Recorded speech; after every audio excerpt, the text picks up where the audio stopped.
This is Linda Pack Butler. I'm a student at Johns Hopkins in the APA program, and it is way over 30 days into my self-quarantine. And I never drink. And we're going to talk about recycling. We're in the lobby in an apartment building in Fort Lauderdale. Isabel. Yes. Do you recycle at home? Yes. Do you wash your recyclables? Yes. When it's food, when it's water, can no. And do you think your neighbors wash theirs? No. Honestly. So why do you recycle now? Because as a building engineer for 30 years, there is a great importance in it.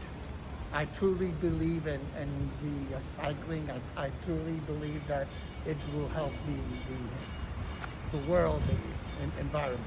Do you wash your recyclables? No, not really. Do you recycle? Oh yes, we even have a green bin with a sign on it at home. Did you grow up recycling? No, we learned to recycle here, but I have family in Colorado that are such avid recyclers that they also rubbed off on Can me you here. tell me if you recycle? No, I do not recycle. And why don't you recycle? Well, I grew up in an apartment complex, and most of the complex that I stayed in, they didn't have a lot of recycle bins around. So it's one of the main reasons why I don't recycle. And are you thinking about it now, or honestly, really and truly no?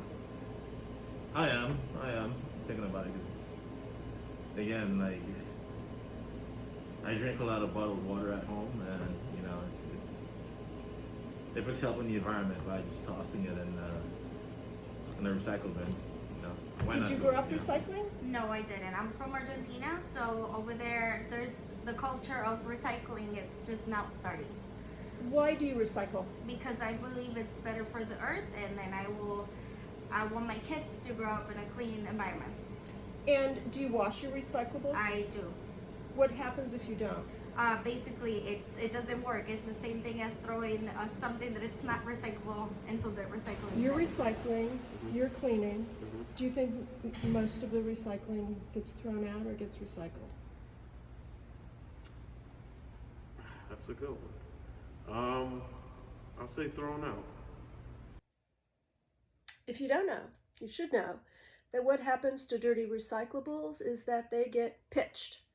I don't know if that happens at the plant or if it happens at the pickup point, but they are considered contaminated, and everything goes out.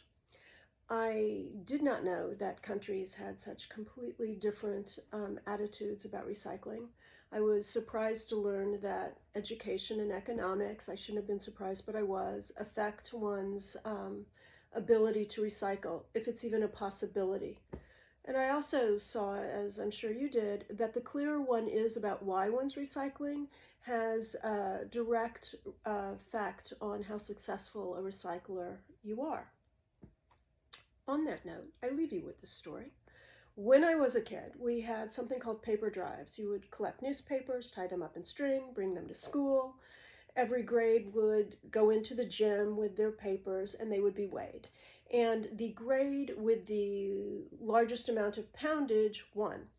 Didn't win anything, not even pizza. But you did get to take home something with me that I have all these years later. And that is the knowledge that our individual efforts make a difference. They make a difference to the collective effort, and that the collective effort is significant. Thank you.